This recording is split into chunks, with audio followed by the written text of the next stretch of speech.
Baba knows the way. For Joseph Baba Ifa, Baba knows the way. We follow the signs. He walks with the Orisha through sacred lines. He speaks with the ancients. He honors the drum. He carries the wisdom where we all come from. Where are you from, miss? Miami, Florida, but I've lived all over Florida. Okay. And you were born into a spiritual family. Yep. When you think about it, on my mom's side, 5 generations, and on my dad, 4 generations. Practice Orisha, Espiritismo. There's a little bit of Palomayombe in that history. So it's a very diverse Afro-Cuban rooted family lineage. So both of your parents are Cuban? Yes, they were born in Cuba, and then they came during the freedom flights of the 60s as kids to the United States. Oh, my gosh. Now, did they know each other before the flights? Were they from the same area, or was it just they met here? What's fascinating about my parents' story is that when their families left Cuba, they all landed in the Northeast, so between New York area and Jersey. Yeah. Then my mom's family ventured to PR, Okay. and then at some point, everyone got to Miami, and then that's where my parents were meeting. They were around each other. They went to the same high school. And then they eventually met a few years later. Beautiful. At a laundromat. Oh, I was raised in one. Yeah, so yeah, I was a laundromat baby for sure. And so Ifa and Orisha has always been present in your home. Now, Adé, where are you from? I was born in New York and Lenox Hill Hospital in Manhattan. And like so many New Yorkers of that generation, my family moved down here in the 1980s. So I'm a transplant, homegrown Orlando boy. Very nice, very nice. And what were some of your spiritual upbringings before, finding out about Ifa and whatnot? Oh, goodness. I was raised Catholic. I was an altar boy for both the New Order of the Mass as well as the traditional Latin Mass. Throughout college and just life, I found that, there's not one group is the repository of all truth. I felt like, God and divinity has to be so much bigger. So I went and explore on my own. I studied Hinduism, Buddhism, Western occultism, etc. My family is Cuban and Sicilian, right? So likewise, nice. Very nice. It's a good mix, not bad. Yeah. Like a bunch of coffee lovers. Yeah. And so I wanted to honor my ancestral tradition. So before I met Nicole, I really started honoring the Roman pantheon. Jupiter, Juno, Mars, etc. They have their Greek counterparts as well.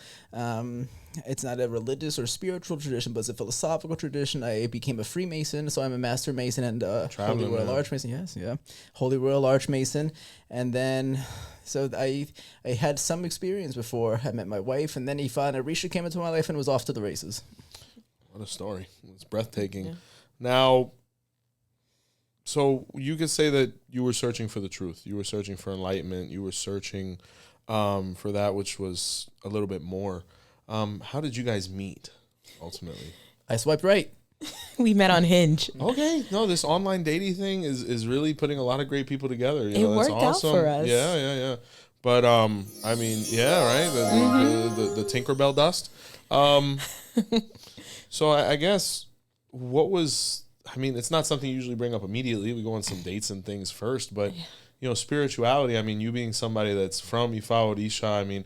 How was that conversation like? Were you nervous to even talk to somebody about it? Was it brought up pretty quickly? Like, what was that course of action like? It was up front for my dating profile. Really? I was very honest. They have that option under religion? I just made it very clear. I wrote it I made it very clear because it was in a point in my life like, listen, this is not something I need to hide, and I don't want to waste my time. So let's just be upfront about it. And if a person reads it, they already know this comes with me. It's a non-negotiable. Same thing when I saw his profile. I knew his son was non-negotiable. So we were very upfront for the beginning. Beautiful. But what intrigued me about him was his message to me. He was very upfront that he was a Roman pagan. And I was like, that's fascinating. Let me go through all these other ones. And he was left. And so I responded back. And he also expressed interest in wanting to learn more about my tradition. So it was right up front. Our spiritual paths and our spiritual beliefs was right there from the beginning. It made for a very great conversation on our first date. Yeah. What was the first date? Where'd you guys go? If you can reveal it. Yeah. Outback Steakhouse. Okay, good. I was craving steak. Our first was Panera. See, this is how I You start off, you kind of feel each other out. Yeah. Yeah. I got the steak. She got the turkey. yeah, she texted me one day. She said, I want steak. I'm going to go get some steak. I was craving It's a steak. good steak. I was like, you want some company? So we went to Outback, and yeah, that was a beautiful conversation. I learned a lot about Orisha Ifa. I shared, she learned about Roman paganism, and we talked about to what degree are things predetermined in life, and to what degree do we have free will. And we still have this argument. We still go back and forth with it. But one of the things about our first dates that I noticed immediately was that he would put food to the side. Nice. And I said to him, "Oh, are you giving to the spirits?" Yeah. I said, "We do that too." And I started putting food to the side. Wow. So right off the gate, it was just, he didn't have to hide and I didn't have to hide.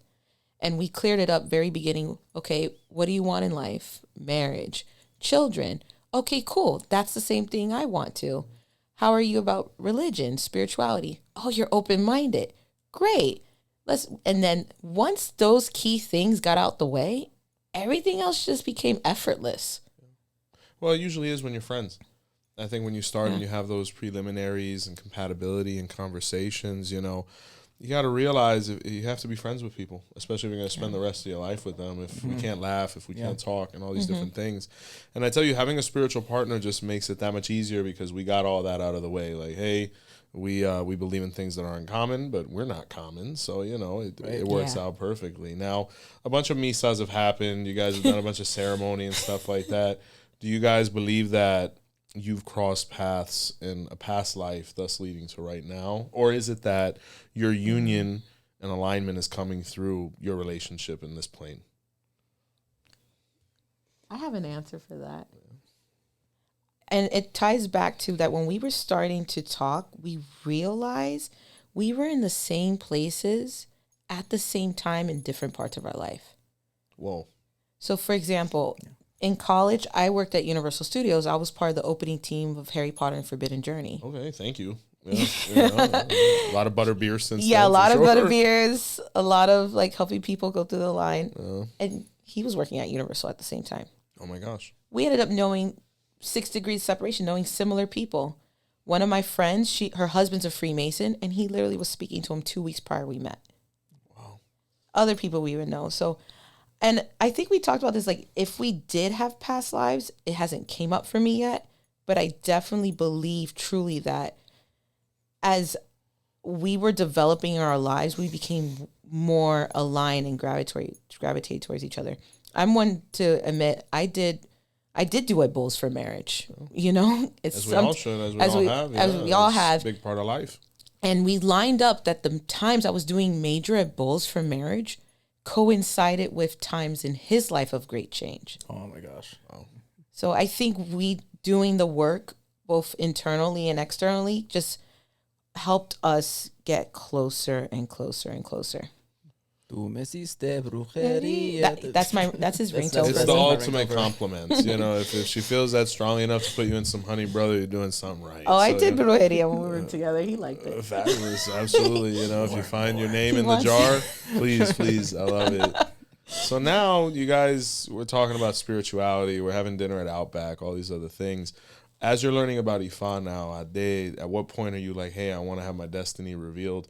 Or even before then, what's it like having a Babalao as a father-in-law? It's wild, right? Oh, man, big question. Shout out to my padrino. I love him.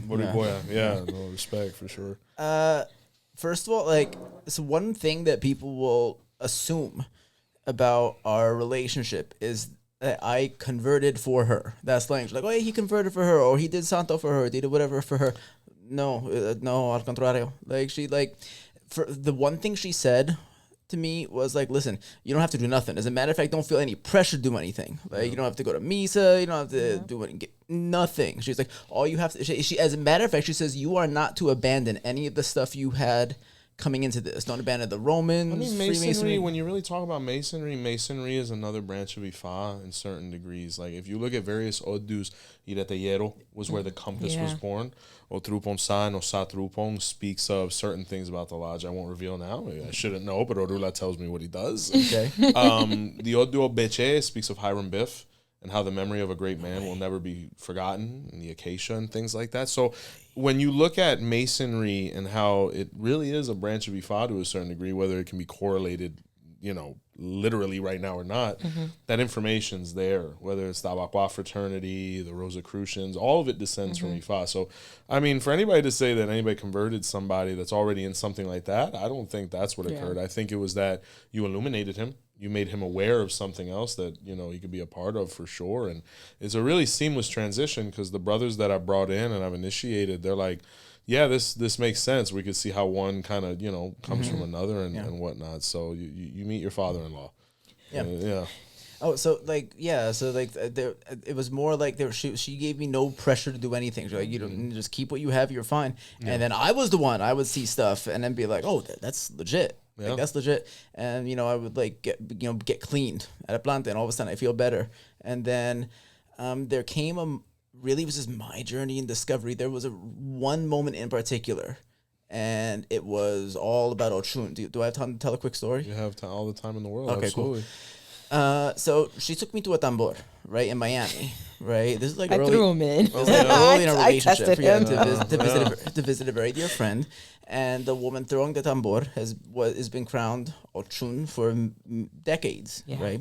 And so all of a sudden, I feel like the room starts changing, like energy in the room, right? And for me, it was almost like a terrifying kind of energy, right? Like, whoa, what's happening? And then, the woman, she's doing her thing, like, you can see that, like, something is happening. And then my wife goes, oh, my to-be wife was like, oh, Oshun is coming down, right? And so my goal was... Yeah. I was Like through the roof? Yeah, right. So in any case, like a whirlwind almost, but in any case, so my goal is here, like, okay, I'm trying to impress this beautiful woman that I'm with and also not make myself notice. So I'm sitting in the back, right? And what ends up happening is Oshun comes around and she's feeding people like some sort of dulce, right? Like Cappuccinos. Was it good. cappuccinos? Okay, cool. A little food at the tambor. It's a good tambor. Yeah. So she finds me in the back, and she like puts the thing in my mouth. I go, oh, thank you, and then I'm eating it, and then she turns around and then she does one that she goes, oh, ya dice que tú tienes un espíritu de baba que comiera contigo. Like, you have the spirit of a father who walks with you. My father passed away in 2005. And I was like, what? And then she starts telling me more than I know about myself. Right? About, like, my family, what I'm living through now, what I go through, my son, and, like, the waterworks start, right? And then, like, I'm bawling, crying to this woman, in front of, like, Oshun. And then she says, all the pain that you've had in your life, when you walk out that door, is never going to come back again. And she touched my heart, and I felt it, like, pulled all that I carried for 36 years of, like, all the stuff that had happened to me without this tradition in my life that I didn't know how to deal with, was gone in a second, right? And that's when I broke down even more. Like, I just, like, start crying, and she walks away. She had other stuff to do. She's like, I'll be back.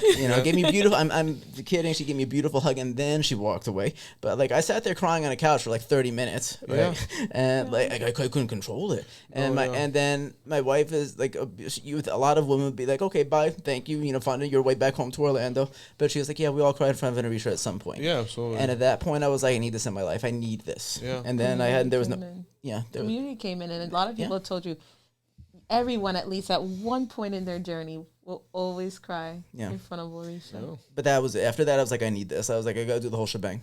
So my father asked for a hand of. I asked my father for a hand of Ifa. After that, it came out I need to be crowned Obatala, and then there's other steps after that, and then now I'm not. Now I couldn't imagine it any other way. You're in. Yeah. I tell you, it's a vulnerable moment. It's a safe moment because when you can have somebody tell more to you about you than you even know at that moment, it's really humbling. It's humbling. It's divine. I think an interesting thing there is you said the word Baba and you actually came out as son of Obatala. Was he on your radar when you went to receive? Or? She told me. She saw it first. This is really? what we were in my apartment and he just walked a certain way and I just como viejito. Yeah, he had a certain walk and this was like this just old man energy and I'm just like, my love, maybe Obatala could be your guardian Orisha. And he's like, okay. And then it turned out that way. But it was just that spiritual presence and energy that I just saw come from this walk he was doing in that moment. I tell you look at your Odu as well. I mean, Obatala is a very ideal situation, especially for the daughter of Oshun. I mean, how old were you when you received Hand of Ifa? So Oh my gosh, I was 9, turning Okay, so 10. very young. Very So young. you might not have even had the chance to think about which Orisha or anything like that. I didn't know. That was, when I think about it, that was probably my first ever Ifa reading. As far as That's my good. earliest memory, Yeah. you know, my father, he had did Ifa. My mom was saving up so she can crown Obatala, so she can do Ocha. Your mother has crowned Obatala. Yes, she has crowned Obatala for over 25 years. Oh, God bless. So you see the role that Obatala is playing Yes, in life overall. I Wow. feel I was raised in the house of Chango and Obatala. Yeah. Yes, Orura was cemented presence and always will be, but then also Chango and Obatala has taken an interest as well. So I feel like as a family, we're, you know, Orisha is there. Everything. It's like I was taught to be raised to respect all of it, respect everyone's positions. Everyone's meant to find their way. And so when my dad did Ifa, soon after, me and my brother, who's Ibaye, I received Ikofa, he received Manaura, and that was my first ever experience anything in Nice. as far as terms with Ifa. Prior to that, I mean, when I was a kid, I had memories of going to Misa, seeing my aunt montar with Egun and stuff, and we received goyadas when we were young because you know, Chango alerted my father that, hey, your kids need some level of protection. Nice. And that was pretty much my earliest memories. But yeah, that was my first ever. They didn't ask me. They asked my mom, my grandmother who was there, my mom's mom, and my dad. Who do you think it was? And all of them at the same time said, Oshun. Yellow team. Yeah. They were like, just go. And it was, yes, right off the bat. Now, you finding a life partner in a son of Obatala, how has that deepened your relationship with Obatala? What is that interpretation now for you with that Orisha now? What's that relationship like? It continues to cement his presence in my life. Yeah. You know, there was a time before I met my husband that I would think, you know what, maybe I should just be with a son of Obatala or Dua, something. Wow. Like, I think that sort of temperament, it's the opposite of what I'm normally going for, because I realize something's not working, and obviously I'm the one that's picking wrong here. Yeah. Maybe I need to go for something different. And then I meet him, and it turns that out, and we always say we're an odd couple. Like, you would say that. Yeah. I would say that. But people look at last, yeah. But it somehow works. And when I did Ocha, Obatala told me, always respect my kids. And I always thought, okay, you know, Obatala is important. That's who my mom has crowned. But then when Adam came to my life, I was like, oh, Obatala is really making it known. And there's times in my life where Obatala just steps in and he's like, I'm really coming through for you right now. And I feel like my relationship got deeper even when his Obatala came into our house. I remember when he was on that path, and I could just think in my mind, I can't wait for his Obatala to come home. Yeah, I have my Obatala, but it's different when he has his sets of Orisha in our home. I feel like there was something missing in our home. And it was like his Obatala's presence. And so when his Obatala came into our home, I was like, and you know what's interesting about that was not too long ago, I was at an Anya and Obatala came down. And I was talking to a group of people, and the gentleman that had Obatala come down, I didn't realize it, but someone had pulled me like this, and it was so gentle like this, and spun me. Oh gosh, the spin. And I ended up in the next end of the room. Oh my gosh. And it was the gentleman that came down with Obatala, and I know this gentleman closely, and he said, I live in your home.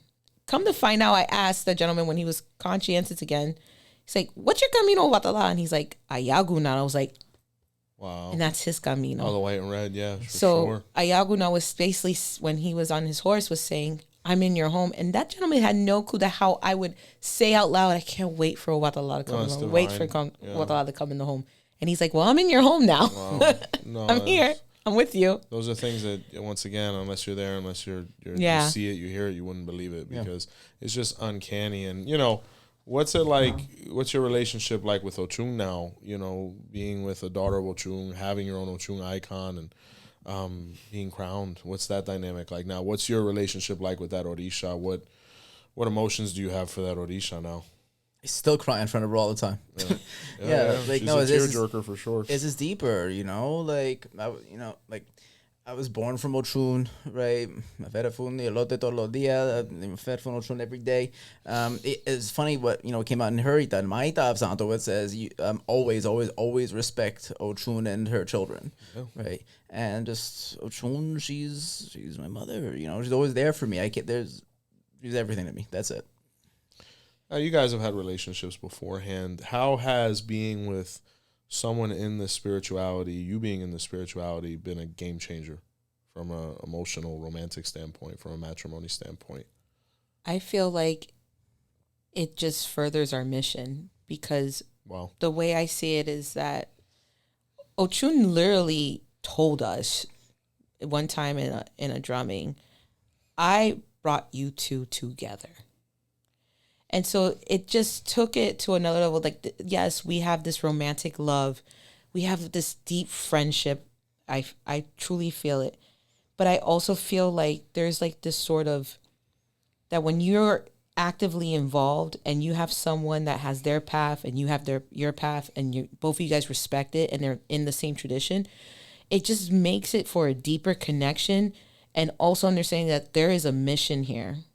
That both of us are here to support each other in our individual mission, but then we have a mission as a team, as a married couple. Wow. Like we're individuals, but we're also one at the same time. And there's a practical side to it as too. For example, in that same encounter with Oshun, she said, "I don't like it when you bicker in the house." Yeah, like we're a couple. We love each other dearly, but human beings. Yeah, yeah. And she said, "I don't want you bickering in the house. You need to step outside if you're going to do that." Yeah. Right. So there's a practical aspect. It's like, okay, if we need to have a conversation, we need to be outside, and that leads us to sometimes we'll start getting into it. We're like, wait, no, we don't want to upset mommy. Like we gotta like calm down. Yeah. And then just like we realize that. We're priests in this, so that means that there's a certain way that we have to carry ourselves in a certain even in front of the soperas. In front of each other. Yeah. And in front of each other. So definitely. It's like we have to act a certain way and respect each other and esteem each other a certain way. And then, in the little ways, for example, she had to go out and get me some grocery, I needed little fruit pouches, the little juice that babies eat. Yeah, sure. So I like that too. Everybody has their guilty pleasure, And she got me like a wide selection of them. And I noticed, I was like, you got me such a selection, but you specifically avoided the ones that are my taboos. Yeah. Oh, okay. Intentionally. No, because she protected him. Yeah, because she knows I'm just gonna grab them and not look. So she specifically got me the ones of the fruits that I can't eat. Oh, that's and fair. I was like, I love you, baby. God bless you. She looks out for me, and I look out for her. Well, how do you guys hold each other accountable from a practice standpoint? Like, hey, who's more the one? Like, hey, we're supposed to be taking care of Eshu today, or oh yeah, this month is our month for Orula. Is it both of y'all? Is it one of y'all that's more applied in that regard as far as like reminding and whatnot, or is it more balanced? I feel like we both take care of ourselves individually. Okay. And then, but we're just also aware of each other's schedule, what we dedicate. I think he's better at reminding me. He's like, hey, babe, were you able to take care of this? And I always know it's just because he's looking out for me. When I look at him, I'm like, he's just on it. So I don't have to say anything because I know he's going to be on it. Yeah. Well, that's good. Yeah. I mean, it's just as far as everybody has their virtues and their strong suits towards things. So, Adam, your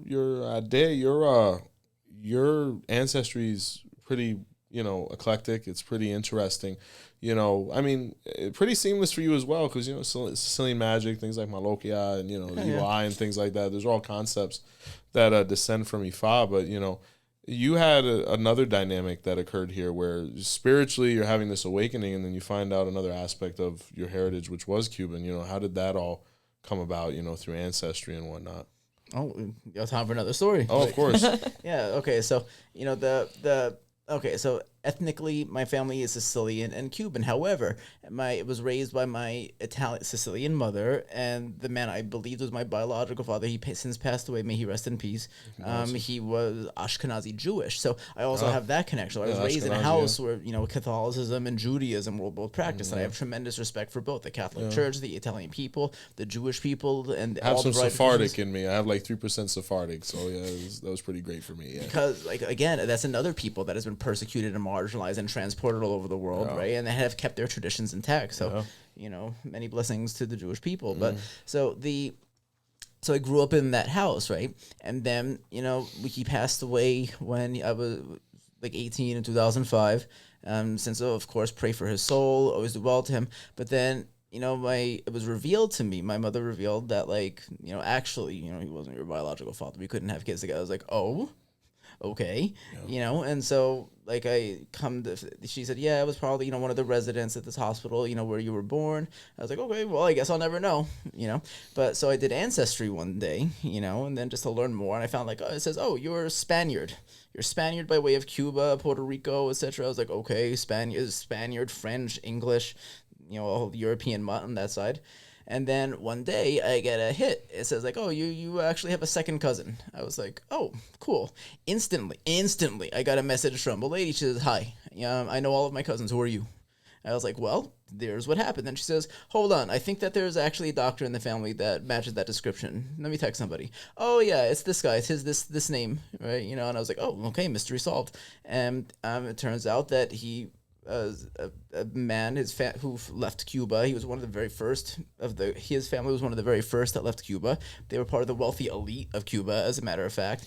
And what I find very interesting was that he's from the same city in the same region that her family is from. And my father's family's from. I was gonna ask you about that. I mean, when you hear a story like that, because everybody now online is like the sacred Cuban lineage, right? The Cuban bloodline going all the way back to Lord knows where. Oh man! But when you actually look at a story like that, I mean, when you find this out and he tells you all this, like, what's going through your mind at that point, especially someone being from or lineage from your paternal bloodline, like, what was that like? I mean, just from a divine, like, standpoint.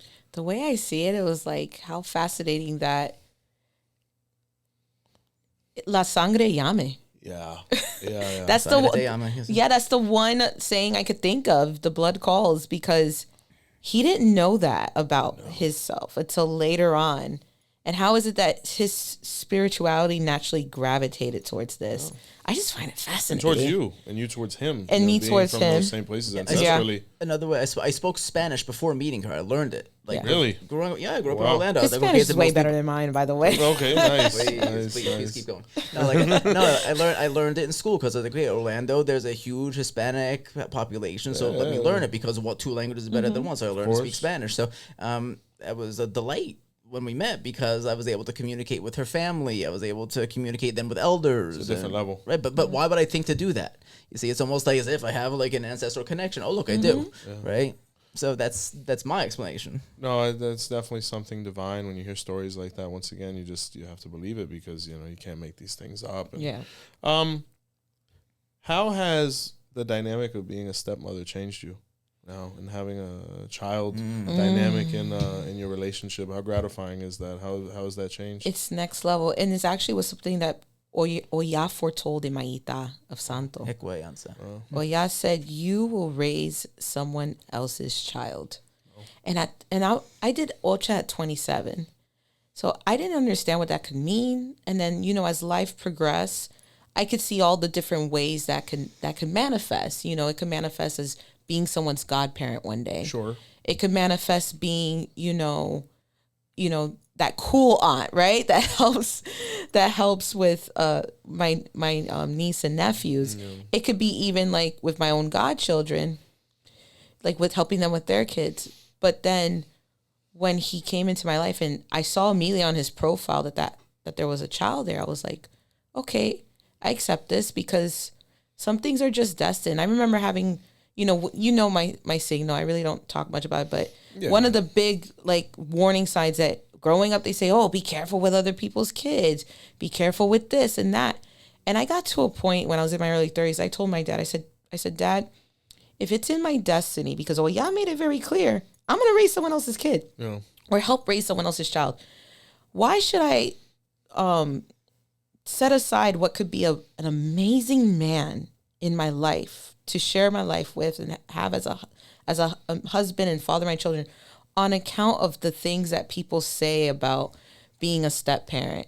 What if that is part of my soul fulfillment, to have to experience what it is to truly love a child that you didn't birth, or to have to help raise someone else's child? And I'm going to say something about my my son, because I do call him my son. We Yeah. started with the bonus son. We're Cuban. We really don't do the step thing. Yeah, My son, that whole madrastra, I don't vibe with yeah, that. no. Yo no soy madrastra. Yeah. When I started getting to know him, it was interesting, his similarities to the kids in my family. No. He reminds me a lot of my brother. No. He bonded very well with my brother's kids, you know, especially the youngest one, who's a Yawo right now. Which, shout out to the Yawo. He's a fan, by the way. Oh man, his name. Well, his name is Nathaniel, but his name is Baba Oni. Nate Babaoni was good. Yeah, Be a good boy. Carry your mat and your umbrella everywhere. He's behaving well, Good and man. so they clicked, even down to just yesterday. He was sleeping, or yesterday he fell asleep, and then this morning I'm seeing him snoring. I'm like, he snores just like my brother did, and I see so many things of him that's so Novaton in nature. And one time I looked at him and said, whatever the stardust that made you, it's the same that makes me. You're part of my egg bed, man. That's the way I see it. So it has truly been something not only needed in my life, but fulfilling in my life also. Because you love your children, and then when you love a child that's not even biologically yours, it's just a whole new level of learning humility and compassion and being, and just, it's just unique. And I'm like, wow, I really did need this in my life. Yeah, it's a whole set of emotions we wouldn't ever Yeah. think to, incorporate. And it's the scariest position in nature, and I think it's also the most satisfying, because how much you can love something you didn't create, but what you'd be willing to do for them regardless of which. Exactly. And to go through it is to understand it. So my compliments for sure. So we got some great pieces of literature. I tell you, making people, you begin to realize how important it is to educate them as far as who we're going to look to for an example. Right? When we talk about God, the concept of God, what we're really identifying is an energy that encompasses all of the morals and virtues we want to impart on these little people, right? And I'm starting to find that difficult in my journey of fatherhood with two young ones and a teenage one. My older ones are crowned and things like that. They're learning Ifa at their pace. And, it's really scary because you look at every other spirituality, there's all these options and literature and all these things. Classes. Exactly. Yeah. Classes, schools, and I'm kind of looking and I'm like, man, we really don't have much.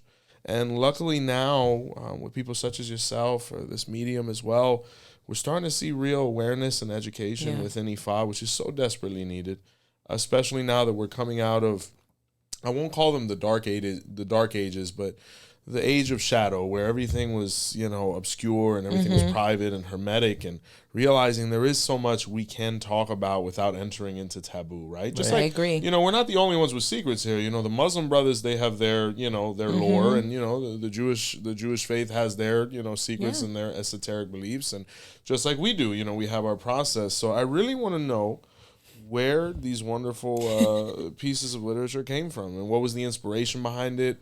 Was it that we woke up in bed one day and we're like, yo, we need to write a book or books, or how did this come about? Thank you. Well, do you mind I can start off?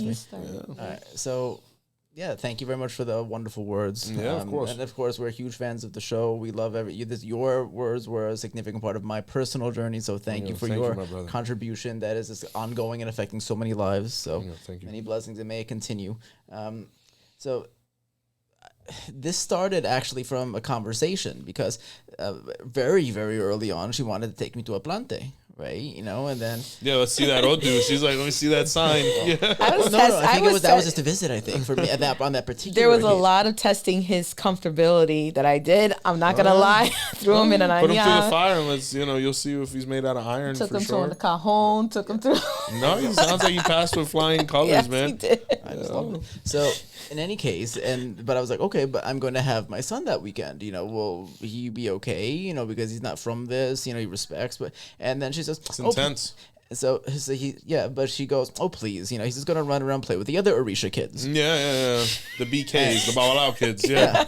And I was like, and then something hit me. I was like, I'm gonna something about that word. I'm a writer, in my private life, and and something about those two words, the Orisha kids, like that stuck in my head, And as many of my best ideas, they it came from my wife, that phrase, and they and over time, the community has been very good to me, right? No, there is not an instance where someone was like, "Hey, you're an outsider," or like, "Hey, who are you? What are you doing here? Why do you think you deserve to be here?" I was embraced. I was welcomed constantly, right?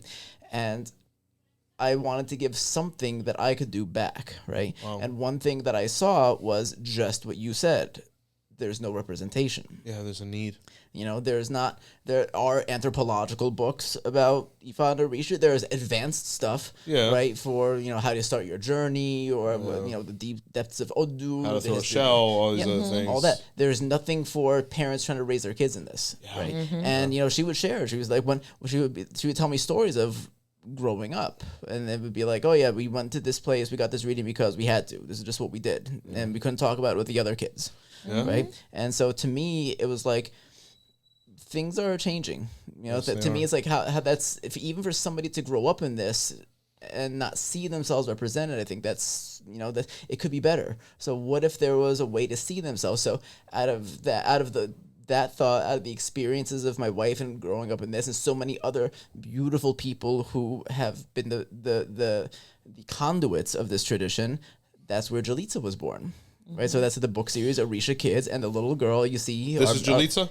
Our little hero. She's on all the covers. That's following her life. Her name is Jalitza, right? Her mother is an Olorisha priestess who crowned Obatala. Her father is a Babalao. Okay. Some parallels there. Why not? And so this is her journey, right? So the first book is where we meet her family, and we see, oh look at these warriors at the front door, right? And then this is my mother. This is her Ocha birthday. Her god kids are over celebrating for her. The next book is like, oh, she needs goya. It came out in Ifa reading. She needs goyaris, right? And so I love the illustrations. I'm not sure who did it or whatnot, but really gorgeous. Yeah. Oh, it's AI. Okay. Well, I mean, regardless but I put it together, right? Yeah, absolutely. And to be able to do that, yeah. One day, please God, when the money really rolls in, that'd be wonderful. I would love to hire an illustrator from the community as it is right now. It's my best work that I can put together. No, it's lovely for sure, and I love the themes. Right, the meet my family. That's probably the wildest part of this journey. Like when you have friends that aren't involved, and you're like, yeah, come on in, and they see an Ogum that's 7 feet tall, or they, they'll see like all the soperas, or they'll see Chango with like the big red and white beads, and you're like, yeah, my room's this way. That's how it was being a teenager and living. So when we left Miami, we ended up in Baker County, Florida, which is the Florida-Georgia border. Yes. Oh, so that's like way north. Yeah, I grew up around my adolescence and teenage years was definitely in the South. Yeah. And I had a selected core group of friends that I felt comfortable enough that I'm like, I measured them. I was like, they're open-minded enough to come to the house. And sure enough, they became fascinated. Wow. My mom has this story that one of my friends that fascinated her, she sat, so we had right there when you walked in, there were the Orishas right there. Wow. She sat there in front of them, and it amazed my mom how my friend at the time looked at her and said, I feel so much peace here. I tell you, and this is a girl that you don't know where spiritually people are from. Exactly. You don't know who they were in past lives. And that's why I've always said Ifa and Orisha is the spirituality of man and woman, because it does not matter what your background is. Yeah. Our ancestors looked a certain way because they were from a continent. There were certain, weather conditions. And, we have the characteristics we need to survive and evolve. But you talk about millions of years later, thousands of years later, everybody's going to look different, but we all have a common root and source. And then you don't know what, I actually just did a coaching recently, or a consultation from a woman from Sweden. And she's completely invested in Ifa. She's like, I'm going to crown Eshu, like I'm all in. And you kind of just look and you're like, man, you have people in Cuba and the Caribbean who really aren't interested in these things. And then you have a woman from, from a completely different walk of life who's completely invested. That is a responsive spirit.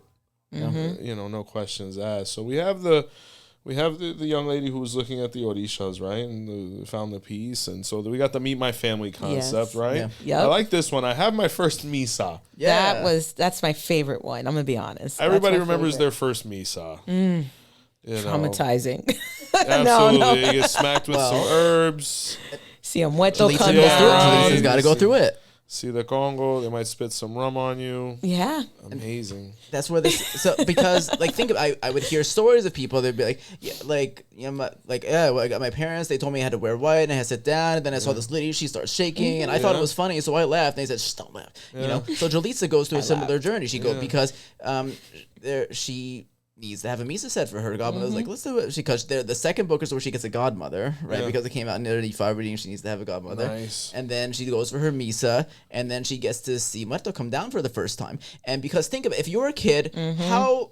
You need an explanation. It's traumatic. It's going to go from Regardless. confusing on a spectrum from confusing to terrifying, right? So what if you have kids in this tradition and you want them not to be terrified at their first Misa? Exactly. Okay, let's read through this Misa. Jalitza's cousin comes down with a muerta, and then she, Jalitza understands it and has it explained to her. So in learning from that, your child might learn, hey, maybe I shouldn't be afraid at a Misa. No, these kids are different too. They're not like us, where they would just tell us to be quiet and go away, and we would do it. You know, I laugh. I'm gonna be honest. I laugh. The first time I saw Muerto come down, I was like, that doesn't work anymore. I giggled. What are you gonna do? You know, it's like you see him drink a whole bottle of Palo Viejo. You're like, man, what's up with this guy? You know? So.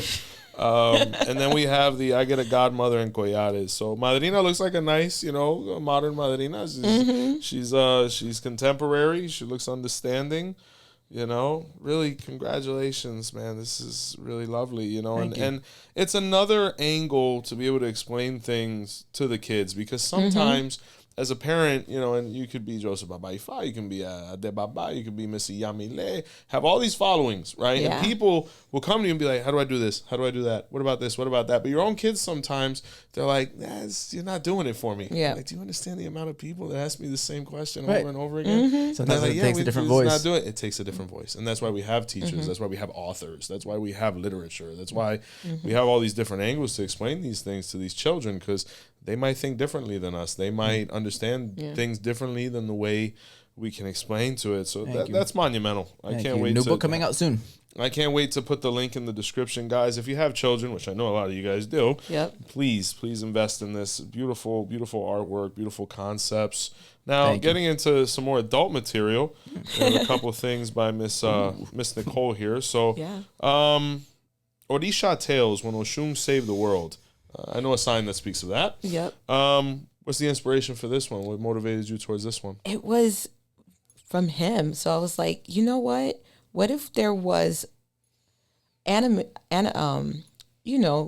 storytelling, but maybe more a bit towards for the adolescents, right? The middle. And in the middle. And so that's when I just got inspired. I was like, I want to do this tale about when Oshun, saved the world during drought. It's a traumatic story. And it is. It's a story of it's one of those stories that shows you how Oshun, in numerous ways, always gives herself. Everything. My family's Oba, he explained that to me. He's like, Oshun sacrifices through her body, and you see that transformation always happening in a lot of her stories. And so I've always felt inspired about that transformation and that sacrifice. And I was like, I think that could be illustrated very well for people.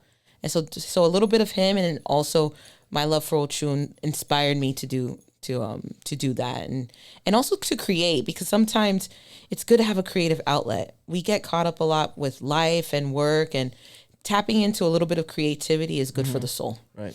Absolutely. And then hearing how you guys motivate each other as well. Like, even before we got on camera, like, oh, honey, congrats on the book. You're always motivating towards my book and all this. I always say the greatest unions are the ones that grow with each other. Thank you. You guys becoming authors and, just really spurring each other into action and seeing the need and trying to fulfill it for the community at large, it humbles us, because this takes time. This takes energy. When you're looking at a paper, you're like, all right, this next line, what am I going to write? What am I going to do? Are people going to like it? What's the response going to be? And whenever you're doing something positive, a lot of people are going to like it. Some people are going to be adverse, but you have to focus on the effect it's having. And it's nothing short of positive. And we also have the Contemporary Guide to Espiritismo. Yes. You're no stranger to the table, right? Where does this one come from, right? Just trying to make things more digestible. Is it a little more intense, or is it for all levels? It's really all levels, but more. It's a good starter. It's a good primer.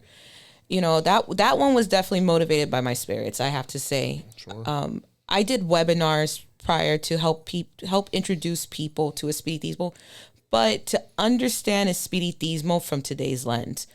So when I was working on those webinars, I was pursuing my master's degree in communication. Wow. And I was learning about themes such as modernism, postmodernism, not realizing that at the time of my dissertation, we were going into meta-modernism. So there was these concepts about society and communication. Whole different category. Yeah. And I was just like, but spirituality applies here too. And so I was trying to help people through my webinars years ago understand why Espiritismo works for us in today's times, how it started during modern times, it navigated through postmodernism, and it's thriving in metamodernism. Yes. So I wanted to showcase that. I wanted to showcase how it's truly universal, but it gives a structure. Because that's the thing. When you look at modernism, everything was like, yes, everything's positive. Technology is going to help save us. And all over the place. And then on top of that, when you look at the time of when spiritualism and spiritism and Espiritismo formed, a lot of different theosophies movement, the New Age movement, Joseph Smith did his Mormonism movement. There was all these movements happening, and that was influenced by modernism, saying, well, we could take spirituality and we can do something well with it. But then guess what happens? World War II. Oh, God. The atomic bomb. Yeah. That's where people started questioning, saying, really? Is everything really all that great? Yeah. Is really all that good? That's the postmodern movement in a nutshell. So how do we wrestle that? That's where we go into metamodernism, which is basically saying we could still have structure. We could still have that. We could still also be unique in our spirituality, because in postmodernism, people question things so much that they're like, you know what? This is a free for all. We're just going to be, we're not going to have a label or identification. That's where you see a lot of different movements where it's like, well, we're going to tap into this and we're going to do this. And we're going to choose how we want to because it's that universal. But then I'm like, but where's the foundation? Where's the safety net? Yeah. And that's really meta-modern thinking, which is, you can have your uniqueness, you can have your individuality, you can have your diversity, but we still need a foundation. Structure. Mm-hmm. We still need a structure. We still can, and we can also still, in a healthy way, question things. Mm-hmm. And that's why I love Spiritismo. That's why I love it, because it adapts. Because it evolves, it adapts. But we still have structure, though. Absolutely, yeah. We still have a foundation. And that's why I took my webinars and I was like, wait a second, there's something here. And then with the influence of my spirits, I said, we want you to write. Make a book from your webinars. Make a book based off of your thinking, your ideas. Pull from what you've learned from the stories of your family, the times you've been at misas with amazing spiritists. And then also from what we show you and we guide you to write about. And that's why I came up with the book. No, beautiful. And it's kind of like what happened with the Regla de Ocha. You know, when they say when Ifa and Orisha arrived on the island, there were so many different clans that they were doing everything so differently that they wanted to have some form of structure to be able to recognize each other, because people from Matanzas were going to Havana. Yeah. And they're like, yeah, we have Santo. Then they were like, well, how'd they do it? This. Like, no, we don't recognize that. And then, you know, Toxic Habanero, you know, if it's not Havana, you know, we're not recognizing it. So back then, that's where the regla kind of came from, where they said, okay, we're going to incorporate that. We're going to incorporate this so that throughout the island, we can allow each other to fluctuate in and out of each other's rooms, and it's like you said, just because that occurred doesn't mean we can't question, doesn't mean we can't bring things under scrutiny for a better. Because, you know, I mean, if we're lucky, we have a certain amount of time on Earth. Not everybody had time to address everything, write everything down. It befalls upon us at that point to analyze. But if we don't realize that we have the ability to do so, things are left frigid, and that's what leads to a dying faith. Like you had mentioned, you know, Greeks and the Romans and all these different things. You know, those faiths, I think that what occurred, which hasn't occurred with Ifa, is the relativity of them all, where they were able to adjust and adapt and also survive. I mean, you know, as a people, the resilience, you know, But I'm a toxic babalao to a certain degree, so I got to get into this book. And we have Yoruba 16 Oracle Geomancy by Mr. Sixto Novaton. That's by my father, yes. Oh, man, congratulations. That's Now, my you father, guys were telling me that this is the original work, not the one that's about to come out. Well, that's actually, I think, his third work. So 20 years ago, he, under his Odu Vifas, under Iworirete, he came out with basically a book that is just for study notes for new babalaos, and it was Nice. in English. Nice. And he did it because he needed money to receive an Orisha. Pretty revolutionary, too, as well, to Yeah. be able to come out with that in English for brothers that, you know, when you first come out of the room, all you're looking for is information. Yeah. So that was pretty illuminated on his behalf to even provide those resources. And it was his own notes because so prior to Ifa, my dad, he understood and knew Thilogun, but his first mastery of a divination was the I Ching. Nice. And so he actually has a Which book derives called from Ifa. Yeah. And he was able to see that, break it down, and he even has a book called I Ching Mansi. Wow. So he's proficient in I Ching divination, and he was proficient in that first. And then Changol told him, "Hey, learn Thilogun." Yeah. He never tossed the shells because he knew he was going to go to Ifa one day, but he studied it. Yeah. So by the time he got to Ifa, and also he had a background as a computer programmer, so reading binary code ones and zeros just was easy for him. Oh, so he was in tech. That's incredible. So his first 2 years, he just everything. He just had notes, and it just turned into this. And I have the original. It's in a binder actually, 256 pages. The Odu, the notes, and more notes about like the refans, and more of the notes to do. Amazing. And he basically created that, and he published that first. So that way, like I said, that way he could get money to have to receive an Orisha because he needed the money. And then over the next 20 plus years, he's just been working as a babalao for the public. Like all sorts of cases, he's traveled throughout the states, and he even works remotely for people as well. So now his next body of work is his English Disefa. His Ifa says that's based off of 20 years of empirical data, real life cases. Times that these Odus have come out, and all his like basically collection of it, and that's what's going to be coming out soon. Hopefully, where our goal is to make sure it's published. My husband's been helping him edit it. It's pretty much done, and definitely before April, he wants to have that published, and he's going to get that published. Can I ask something about? Yeah. So Yes. Okay, so in addition to being my father-in-law, he's also my padrino in Ifa. Yes. I don't want to quote Odu in the presence of such a distinguished babalao, but my father-in-law told me that his son is often, he wasn't speaking of himself, he was speaking about the Odu. He says, in Iworirote, he who does 1,000 evil things deserves 2,000 evil things, but he who does 1,000 good things deserves 2,000 good things. Absolutely. And this man has met much more than 1,000 good things in his life for his godchildren, for his family, and for humanity, right? And so this book is born of all of that, right? This is going to be a monumental contribution to the community because this is his. It's his life. It's his life. It's his life. But it's his life work. It's his life and Ifa because he lives Ifa. So it's like there's the Dise Ifa that the Babalaos get, and this is again we call him the working man's Babalao. This is an extract from the Ifa literary corpus. It's an extract from the Ifa literary corpus, and meeting people where they really are, right? So he's doing a second edition of all of his books from the past, and this is like a polished, enriched version over 20 years of 29 years of service to the community as a babalao. So it's the next big thing. It's the next big thing for anybody that wants to learn about their odus and then just how to be a better person in this tradition. So it's a monumental accomplishment. Shout out to my padrino. And it's to help English-speaking babalaos because more and more material, I feel, and we all know that to find English material is important. Yeah. So this is predominantly in English that he's sharing to the world. And one of the things that growing up, seeing my dad, he's helped a lot of young babalaos. And I know that, I feel in part, that's what inspired his Ifa says, his Dise Ifa, is because so many, over the years, young babalaos that are just searching and they're needing, and they go to him and he's like, and he would give them like his compiled notes.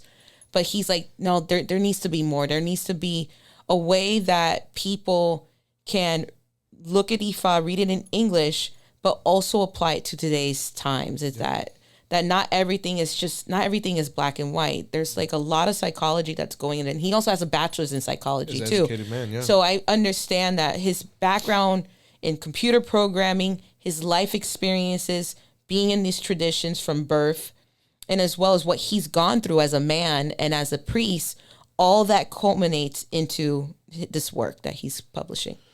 Well, I tell you, it's very refreshing for me because being somebody that, even though I'm not old school, the guys that trained me were contemporary in age with your dad.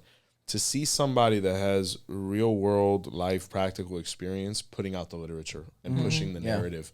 What's scary right now is, you have a bunch of people that, they come out with a piece of literature and, it's not that there's a time limit or prerequisite, but I mean, to be able to guide people through a practice that ideally would last decades, like your father has, you need somebody with that kind of experience to be able to put that out there. You can only take constructive criticism from someone who's constructed something.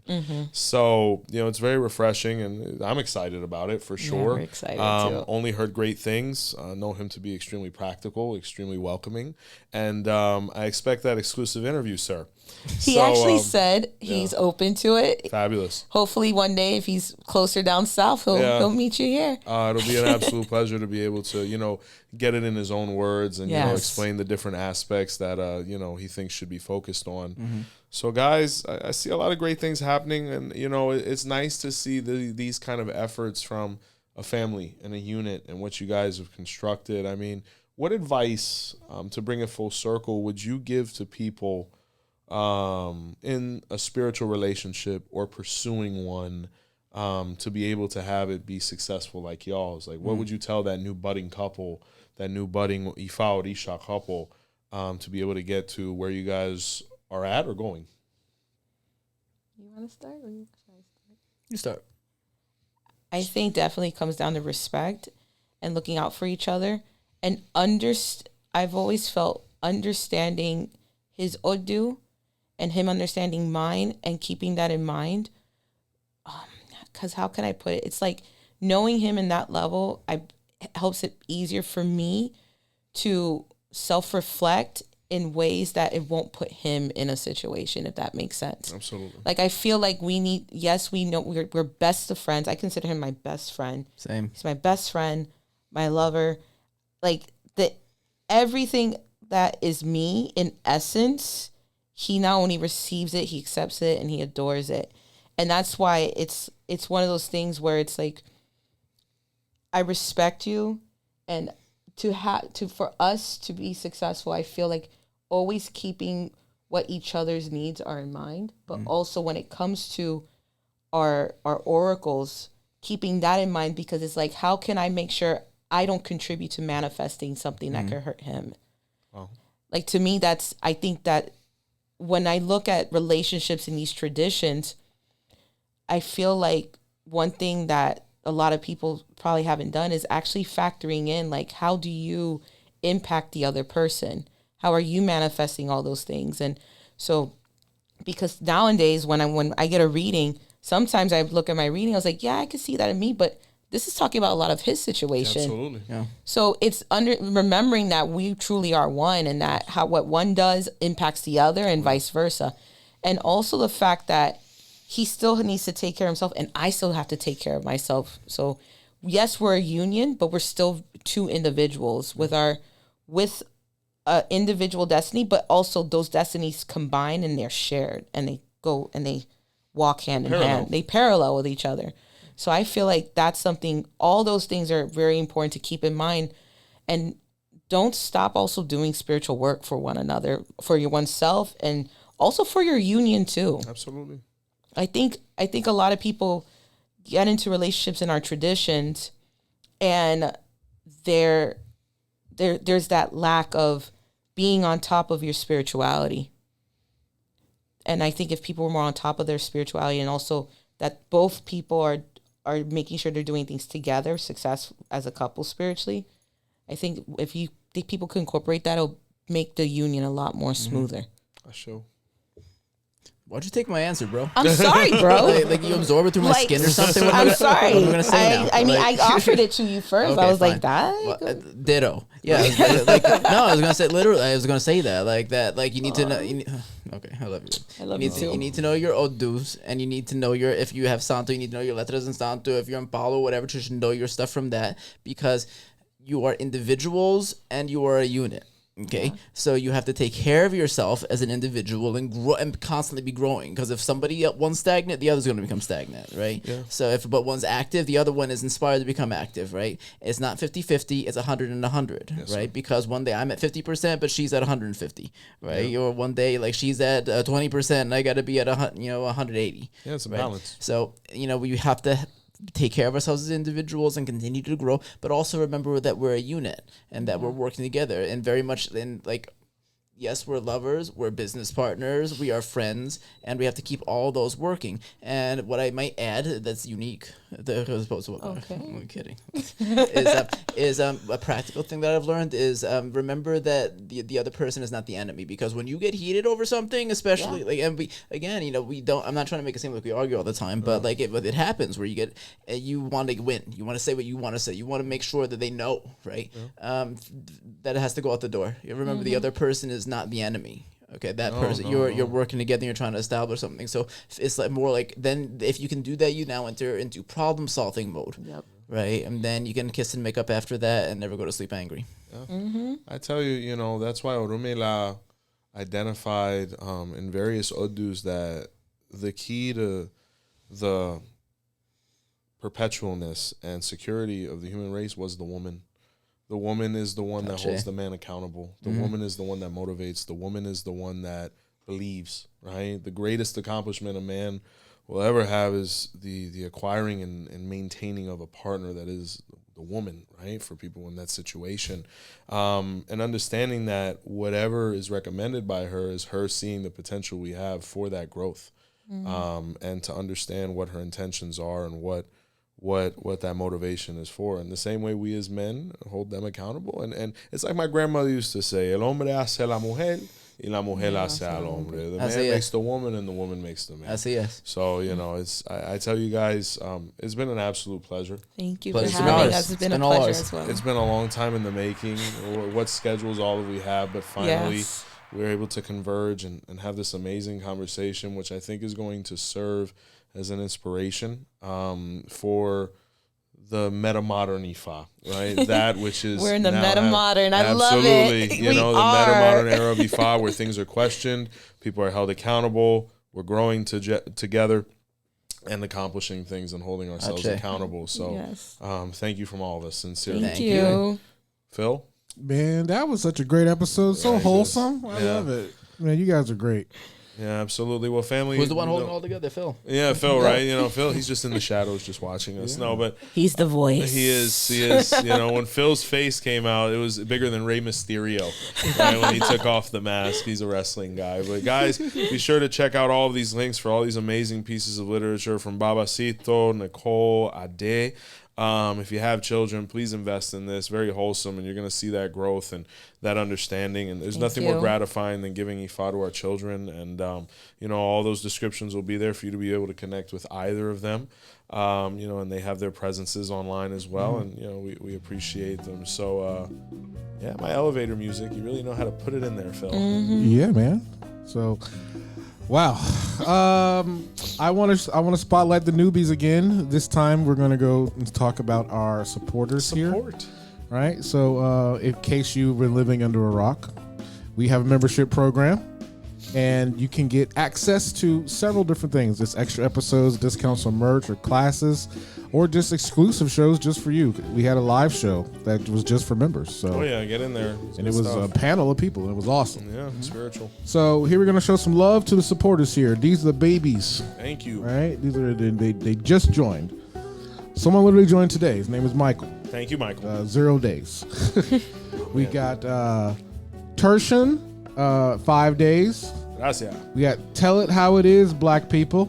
Okay. At 6 days. We got Cash, 21. Awesome. 6 days. Cash, we got iMaze, 8 days. All right, a little over a week. We got Jocelyn, at 9 days. Thank you. We got Rafi Beats at 9 days. He was actually in the live. Thank you, Rafi. We got RXMDA, 11 days. We got Sally Mae. I guess they want their loans back. Thank you, Sally. 11 days. We got Titus Thorpe at 14 days. 2 And weeks. Mr. Robinson at 22 days. Thank you, Mr. Robinson, and thank you to all of the members. You're the greatest part of us. If you are in or know somebody that could benefit from it, please let them know. BotanicaCandlesandMore.com is up and running for all your product and service needs. We do ship as long as it doesn't break. If you can't catch us here on video, be sure to check us out and listen to us on the podcast on any of the major platforms. Be sure to subscribe, guys. A big thank you from all of us here at Our Roots Podcast. And until next time, family, see the light. Baba Joseph showed the path today. Baba knows the way, we follow the signs. He walks with the Orisha through sacred lines. He speaks with the ancients, he honors the drum. He carries the wisdom where we all come from.